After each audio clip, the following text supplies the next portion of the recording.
राजधानी भोपाल के Kushabhau Thackeray convention centre में 3 दिवसीय पंचायत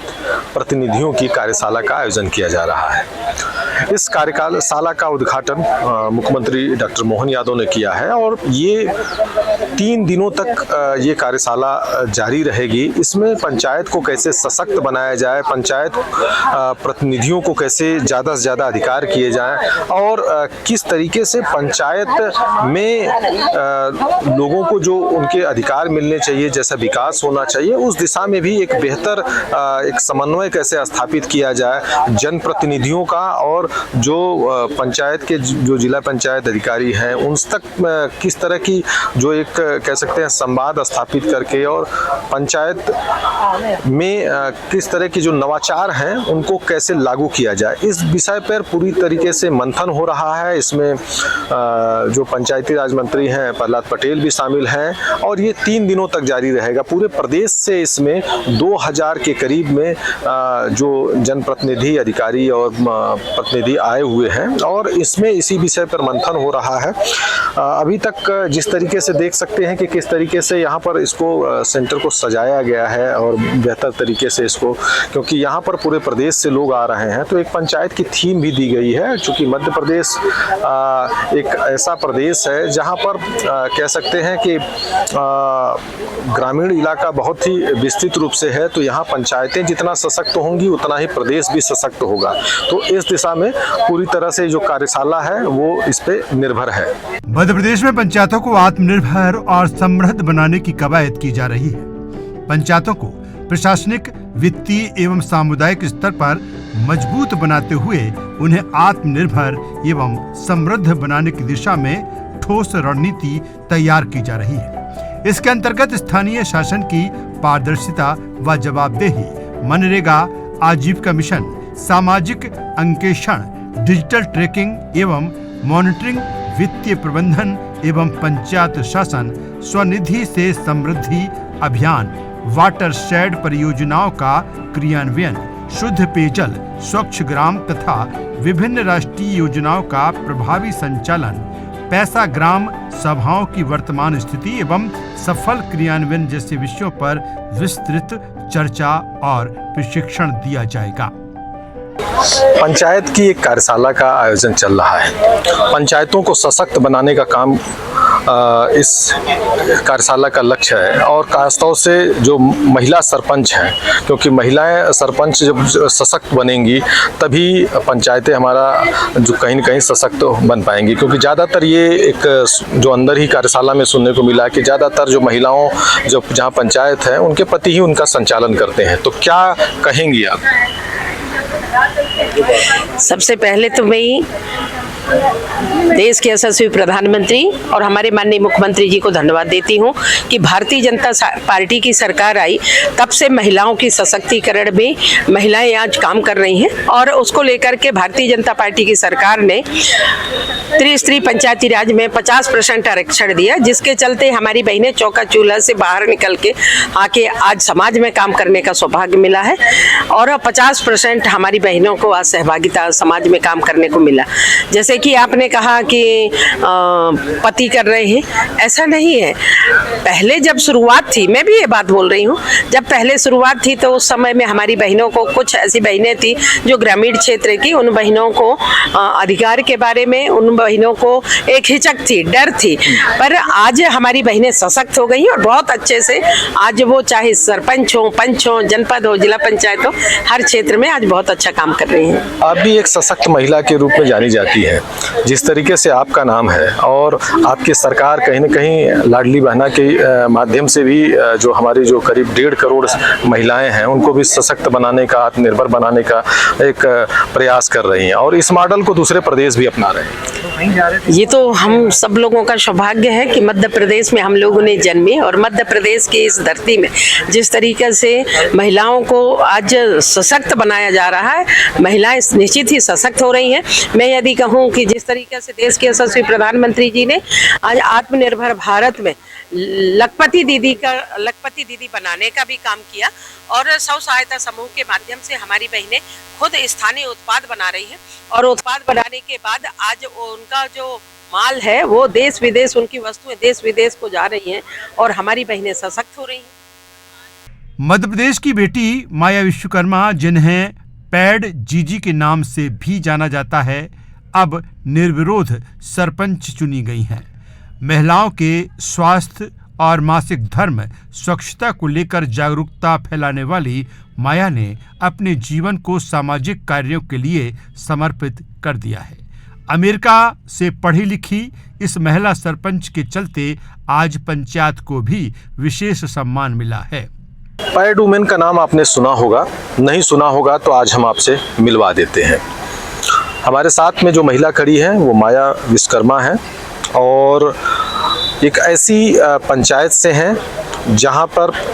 उस पंचायत को सशक्त बनाने में, उस पंचायत को कह सकते हैं कि पूरी तरीके से रिफॉर्म करने में आपका एक बहुत बड़ा योगदान है। आप कैलिफोर्निया यूनिवर्सिटी से भी रिसर्च स्कॉलर हैं, आपने कैंसर के ऊपर रिसर्च किया है। आपके जो डिग्रियां हैं और आपके जो काम हैं वो काम बहुत बड़े हैं और आज इसी उद्देश्यों के साथ आपकी जो पंचायत है, नरसिंहपुर की जो पंचायत है, उस पंचायत में एक ऐसा स्कूल खड़ा करना चाहती हैं कि जो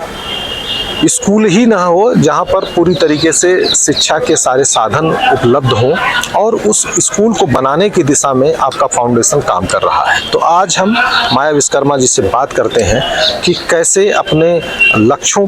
को पाने के लिए मेहनत कर रही हैं। जी, सबको नमस्कार। मैं माया विश्वकर्मा, ग्राम पंचायत मेहरा गांव है मेरा, साईंखेड़ा ब्लॉक में आता है नरसिंहपुर ज़िले में। मेरी पूरी पंचायत निर्विरोध पंचायत है जिसमें सभी पंच निर्विरोध पंच महिलाएं हैं। और जब मैंने ये पंचायत गांव वालों को ये जो मध्य प्रदेश सरकार का जो समरस पंचायत का एक सर्कुलर था वो मैं लेके गई कि घर घर में जाके बोला कि इस बार हम समरस बनाते हैं, निर्विरोध चुनाव नहीं लड़ते हैं, उससे हम अपने यहाँ के गांव का एक शिक्षा का मंदिर बनाएंगे और उस शिक्षा से जो है हम हर घर को सशक्त करेंगे, हर घर में शिक्षा लाएंगे। इस विजन के साथ में मैंने पंचायत बनाई और उस पंचायत में हमने जो सरकारी स्कूल है जो कई वर्षों से जर्जर है और उसमें बच्चे जो बैठ रहे हैं अभी वो किसी भी समय दुर्घटना हो सकती है उनमें, और उसी को लेके हम अपने जिला पंचायत और भी जगह गए हैं कि इसमें हम पीपीपी मॉडल पे एक ऐसा स्कूल बनाना चाहते हैं जो हमारे प्रदेश में, हमारे ज़िले में एक ऐसा मॉडल हो जिससे प्रेरित होकर हर पंचायत चाहे कि इस बार हम भी निर्विरोध बनाना चाहते पंचायत और उसके साथ में ये स्कूल बनाना चाहते हैं। क्योंकि मैं ऐसा मानती हूँ, मैं कई सालों मैंने अमेरिका में बिताए हैं, कई देशों की मैंने जो यात्राएं हैं वो करी हैं, वहाँ से मैंने यही सीखा है कि जितने भी गरीब देश हैं या जितने भी अमीर देश हैं उनमें मूलभूत जो मुझे दिखती है डिफरेंस जो दिखता है वो ये है कि वहाँ जो शिक्षा पद्धति है वो हर व्यक्ति के लिए एक सी है, समान है और निःशुल्क है और गुणवत्ता युक्त है। और हमारे देश में हम अभी उल्टी गंगा बहा रहे हैं क्योंकि जब हम गरीब थे, हमारा देश आज़ाद हुआ था, हम 80 के 70 के दशक 90 के दशक तक में सरकारी स्कूल हमारे इतने अच्छे थे जहाँ पर हर ग्राम पंचायत में कम से कम 5वीं 8वीं तक स्कूल थे सरकारी, हर बच्चा उस स्कूल में जाता था, समानता के साथ पढ़ता था। और आज हम उन्हीं स्कूलों को कहीं ना कहीं तोड़ के हम एक सीएम राइज और पीएम श्री के लिए आगे बढ़ रहे हैं। जो मुझे ऐसा लगता है कि जब छोटे बच्चों को आप किसी बस में बिठा लेंगे और 15 किलोमीटर की यात्रा कराएंगे तो उन बच्चों में किस तरह का मानसिक तनाव होगा, उनकी नींद किस तरह से पूरी होगी, वो शिक्षा पे कितना फोकस कर पाएंगे, कितनी चीज़ें सीख पाएंगे, ये मुझे प्रैक्टिकल नहीं लगता। इसीलिए मैं ऐसा मानती हूँ कि मैंने जो पंचायत में जो एक मॉडल बनाया है कि मेरा स्कूल ऐसा हो जो यहाँ भोपाल के स्कूल से भी, प्राइवेट स्कूल से भी अच्छा हो, उसमें वो सभी चीज़ें हैं जो बच्चों को वास्तविक चीज़ें मिले। जैसे वास्तविकता की जो मैं बात करूं तो क्लाइमेट जो है इतनी तेज़ी से बदल रहा है, मेरे चारों तरफ आप प्रदूषण देख रहे हैं, इस प्रदूषण को हम साफ कैसे करें वो उन बच्चों को समझ आना चाहिए। क्लाइमेट चेंज क्या है, ग्लोबल वार्मिंग क्या है, पानी किस तरह से उपयोगी है, जो हमारे लोकल रिसोर्सेस हैं उनसे हम कैसे जॉब की क्रिएटिविटी ला सकते हैं। हम कृषि प्रधान गांव हैं, नर्मदा मैया है, हमारे यहाँ दूधी नदी है, उस जगह पे हम ऐसा क्या प्रोड्यूस करें जो देश में, अन्य देशों में उसका एक्सपोर्ट कर पाएँ। इस टेक्नोलॉजी के साथ में हम इस तरह की शिक्षा स्कूलों से शुरू करना चाहते हैं, एंटरप्रेन्योर्स बनाना चाहते हैं, एग्री एंटरप्रेन्योर्स जो है वहाँ पे बच्चों को सिखाना चाहते हैं, डिजिटल लैब बनाना चाहते हैं। इस तरह की मानसिकता के साथ मैं सरपंच बनी थी और अभी मेरा 1.5 साल और है, तो देखते हैं ये कहाँ तक सार्थक हो पाता है। आप सरपंच बनी और आपने सरपंच रहते हुए अपने पंचायत में वो काम कर दिखाया है कि जिसके बदौलत आपको एक अवार्ड भी मिला है, 15 लाख रुपए की पुरस्कार राशि भी मिली। तो किस किस तरह के आपने काम किए हैं, क्योंकि पंचायतों में विकास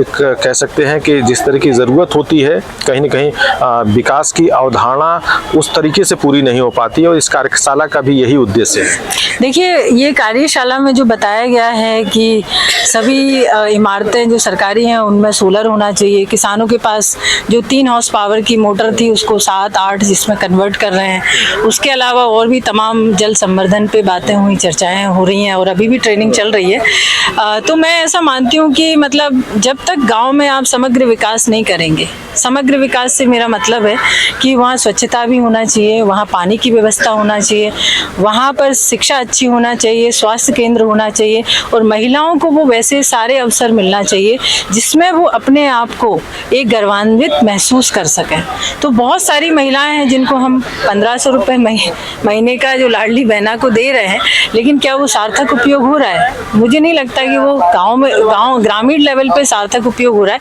क्योंकि वो कहीं ना कहीं मतलब एक काम में नहीं बदल रहा है। उनमें एक आत्मनिर्भरता है, लेकिन यदि उससे वो बढ़ाने की क्षमता रखें कि आज मुझे 1500 मिले हैं, मैं एक दुकान खोलूं या कुछ भी ऐसा करके इसको 3000 बनाऊं, 10,000 बनाऊं, ऐसा करके वो मानसिकता कहीं ना कहीं मिसिंग है। क्योंकि यही पैसा यदि ग्राम पंचायतों को दिया जाता और वो ग्राम पंचायतें इस प्रकार से किसी ऐसे डेवलपमेंट काम में लगाती कि आजीविका से लेके बहुत सारे स्किल सेंटर बना के, ट्रेनिंग बना के उनको हमेशा के लिए सशक्त बनाती, ऐसे मुझे लगता है कि इन पैसों का उपयोग होना चाहिए था। और हम अपने स्तर से हम बता रहे हैं कि हमने जो काम किए हैं वो हमने अभी सर्व शिक्षा अभियान हमने गाँव में शुरू किया है कि हमारा नरसिंहपुर जो जिला है वो पूर्ण साक्षर जिला बना था बहुत पहले, पूर्ण साक्षर जब मुशरान जी थे। और उसके बाद में हम देख रहे हैं कि जैसे सरकारी स्कूलों की हालत ख़राब है, तो बच्चे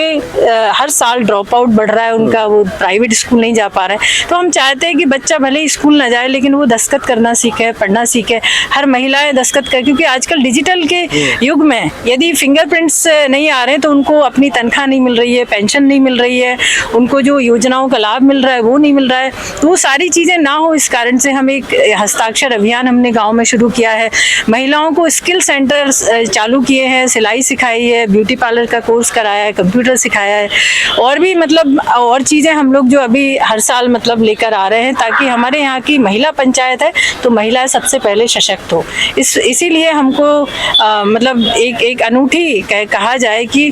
मुझे लगता है कि जिले की ऐसी पंचायत है जिसमें महिलाएं आगे बढ़ के अपनी पूर्ण भागीदारी के साथ में अपनी जिम्मेदारी निभा रही हैं। पैड वुमेन आपको कहा जाता है, ये अभियान आपने कब शुरू किया और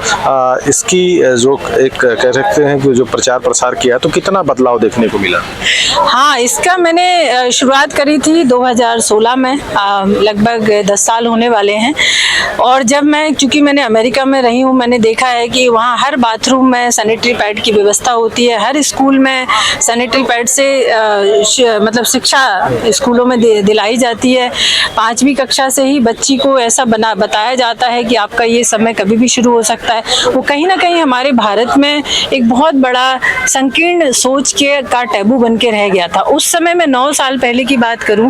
तो तब मतलब महिलाएं डरती थीं, सुनने में मतलब सहज फील नहीं करती थी। और आज मैं देखूं तो उस समय से हमने जो सुकर्मा फाउंडेशन से पैड वितरित करना शुरू किए, उनको अवेयरनेस पे ज़्यादा फोकस किया, उनके एजुकेशन, उनकी हाइजीन को लेके किया, तो आज हमारे गाँव में 100% महिलाएं, लड़कियाँ सैनिटरी पैड यूज़ करती है। और हमारे गाँव ही नहीं बल्कि पूरे ज़िले में हम लोग एक कैंपेन चलाते हैं, हर आंगनबाड़ी में एक कार्यशाला रखते हैं, उन महिलाओं को बुलाते हैं। उससे होने वाली जो बीमारियां हैं, जो दुष्प्रभाव हैं, जिस प्रकार से अभी सर्वाइकल कैंसर बढ़ रहा है, जिस प्रकार से बच्चेदानी निकल रही है, जिस संख्या में निकल रही रही है महिलाओं को उसकी इतनी जानकारी नहीं है। तो मुझे लगता है कि उससे बहुत एक बदलाव आया है और इस बदलाव से कहीं ना कहीं लड़कियां जो स्कूल पढ़ने जाती हैं, जो आज हम देखते हैं कि पहले 18 साल की बिटिया को सैनिटरी पैड लगता था या पीरियड शुरू होता था, आज 12 साल की बिटिया को भी लग रहा है और 10 साल की भी हो रहा है, बहुत एक्सेप्शन केस में, क्योंकि हमारा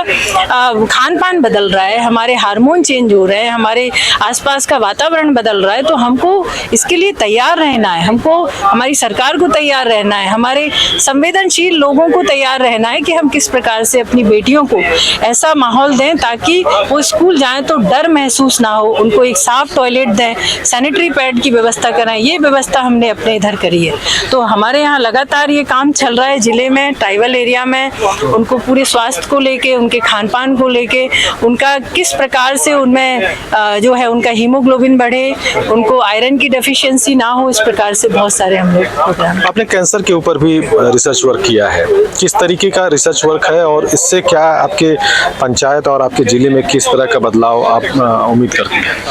ये मैं जब अमेरिका में पढ़ाई के दौरान गई PhD, उस समय मैंने ड्रॉप किया और फिर मुझे लगा, चूँकि मैंने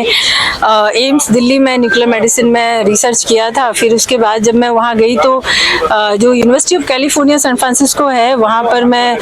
हीमेटोलॉजी में काम करती थी। ब्लड कैंसर जो कहते हैं, जो सबसे खतरनाक होता है,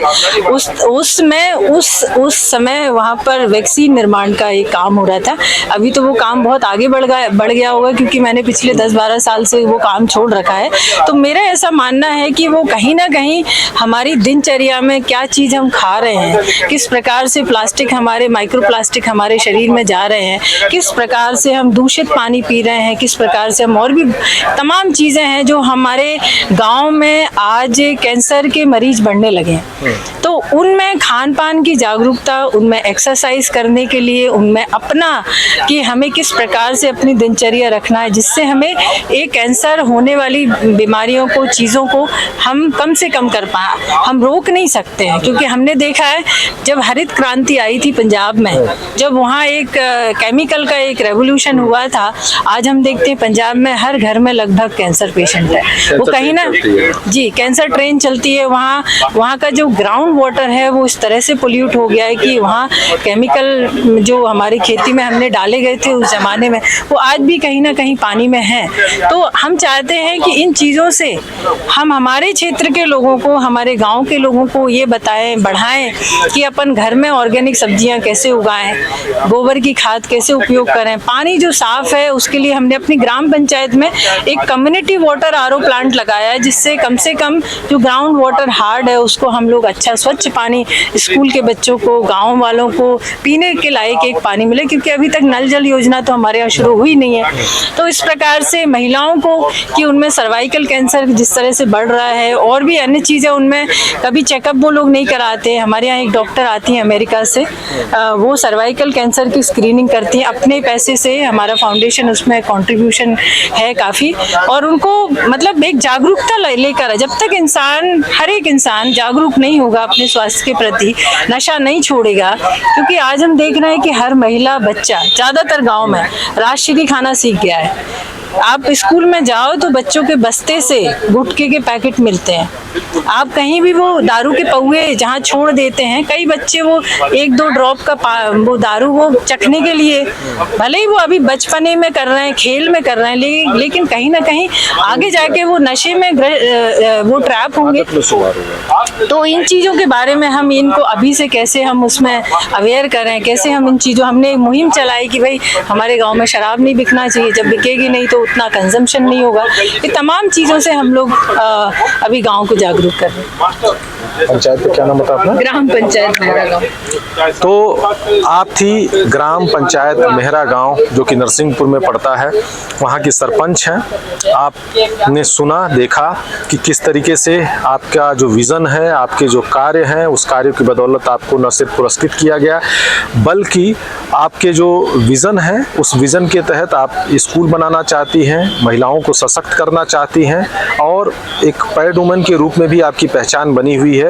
तो उस दिशा में भी आपका कार्य है, और कैसे कैंसर हमारे जीवन का हिस्सा बनता जा रहा है उससे लोगों को जागरूक करने का भी आपका काम किया है। तो एक अगर कहते हैं कि भारत की जो आत्मा है वो गाँव में बसती है। अगर गाँव सशक्त होगा, जैसा महात्मा गांधी जी कहते थे कि गाँव सशक्त होगा तो देश सशक्त होगा, तो ऐसे ही एक सशक्त पंचायत की आप सशक्त सरपंच हैं माया विश्वकर्मा जी। जल गंगा संवर्धन अभियान मध्य प्रदेश सरकार की एक महत्वपूर्ण योजना है, जिसके तहत नदी तालाब को न सिर्फ स्वच्छ करना है बल्कि जल संग्रह के माध्यम से